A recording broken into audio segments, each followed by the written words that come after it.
أما بعد فأعوذ بالله من الشيطان الرجيم. بسم الله الرحمن الرحيم. لقد كان لكم في رسول الله أسوة حسنة. صدق الله العظيم. نہایت ہی قابل احترام علماء کرام، صدر جلسہ اور میرے عزیز ساتھیوں، السلام علیکم ورحمۃ اللہ وبرکاتہ۔ جیسا کہ آپ سب جانتے ہیں کہ اس تقریری مقابلے کے لیے جو عنوان مجھے دیا گیا ہے وہ علامہ اقبال کا ایک شعر ہے جو کہ اس طرح ہے کہ محمد سے وفا تو نے تو ہم تیرے ہیں، کہ محمد سے وفا تو نے تو ہم تیرے ہیں، یہ جہاں چیز کیا لوح و قلم تیرے ہے۔ محترم حضرات، سب سے پہلے میں چاہوں گا کہ اس کا آسان زبان مطلب آپ حضرات کے سامنے رکھ دوں تاکہ عنوان ہمارے سمجھ میں آ جائے۔ علامہ اقبال اس شعر کے ذریعے کہنا چاہ رہے ہیں کہ ہم اگر اللہ کے رسول حضرت محمد صلی اللہ علیہ وسلم سے وفا کی تو اللہ ہمارے ہو جائیں گے اور پھر وہی ہوں گا جو ہم چاہیں گے، لیکن اس شعر پر جو شرط رکھی گئی ہے وہ ہے اللہ کے رسول صلی اللہ علیہ وسلم سے وفا۔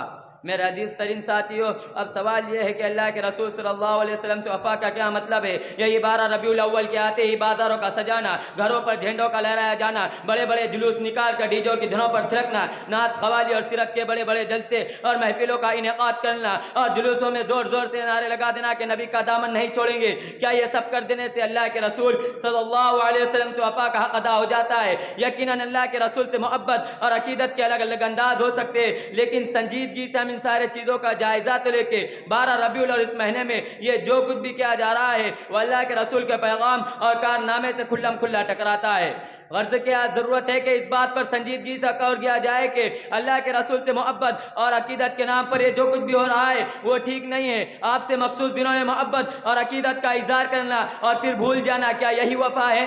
ایک طرف تو ہم چیخ چیخ کر نعرے لگاتے ہیں کہ نبی کا دامن نہیں چھوڑیں گے، یہ بالکل صحیح ہے۔ ایک مومن کیسے نبی کا دامن چھوڑ سکتا ہے؟ جس نے نبی کا دامن چھوڑ دیا وہ تو گمراہ ہے، لیکن سوال یہ ہے کہ پہلے دامن تو پکڑے، صرف زبانوں کا اس کا اظہار کرنا کافی نہیں ہے۔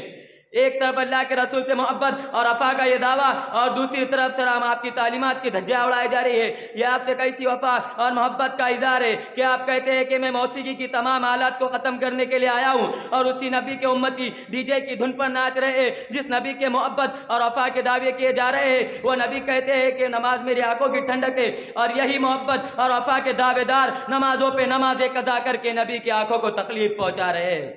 غرض کے میرے کہنے کا مطلب یہ ہے کہ اللہ کے رسول کے وفا کے زبانی دعوے کرنے سے وفا ثابت نہیں ہوتی۔ اللہ کے رسول سے وفا کا عملی تقاضا یہ ہے کہ ہم اللہ کے رسول کی عملی تفسیر بن جائے، جن کاموں کا آپ نے کرنے کا حکم دیا وہی کرے اور جن سے روکا گیا ہے اس سے رک جائے، یہی تو ہے آپ سے وفا، اور ہم سے بھی ایسی وفا کا مطالبہ کیا گیا ہے۔ محترم حضرات، ایسا نہیں ہونا چاہیے کہ ہم مسجدوں میں نمازیں تو سنتوں کے مطابق پڑھیں لیکن بازاروں میں تجارت کرتے ہوئے ان سنتوں کو پامال کریں۔ ایسا نہیں ہونا چاہیے کہ ہمارے روزے حج وغیرہ تو سنتوں کے مطابق ہو لیکن باقی معاشری معاملات، شادی بیاہ اور گھریلو معاملات میں اپنی منمانی چلے۔ یہ اللہ کے رسول سے وفا نہیں ہے۔ وفا کا تقاضا تو یہ ہے کہ صبغت اللہ کا ایک ہی رنگ ہے، مسجد سے لے کر بازار تک، مدرسے سے لے کر عدالت تک، گھر سے لے کر میدان جنگ تک ایک ہی رنگ ہو۔ وفا کا تقاضا تو یہ ہے کہ ہم اللہ کے رسول کے سیرت کو ہو بہو اپنا لے جیسا کہ صحابہ نے اپنایا تھا۔ صحابہ کا یہ عالم تھا کہ ادھر اللہ کے رسول کے زبان سے لفظ نکلا اور ادھر عمل ہو گیا۔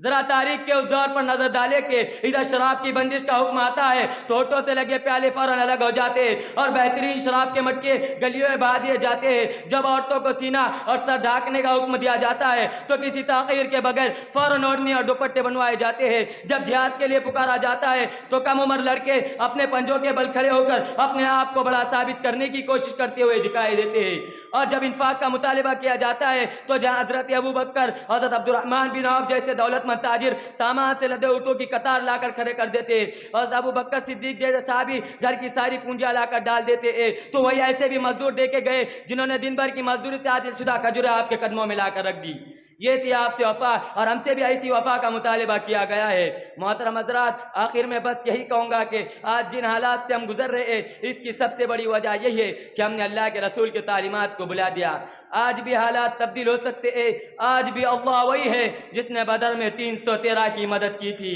مدد آج بھی آ سکتی ہے، لیکن شرط یہی ہے کہ محمد سے وفا تو نے تو ہم تیرے ہیں، کہ محمد سے وفا تو نے تو ہم تیرے ہیں، یہ جہاں چیز کیا ہے لوح و قلم تیرے ہے، وما علینا الا البلاغ۔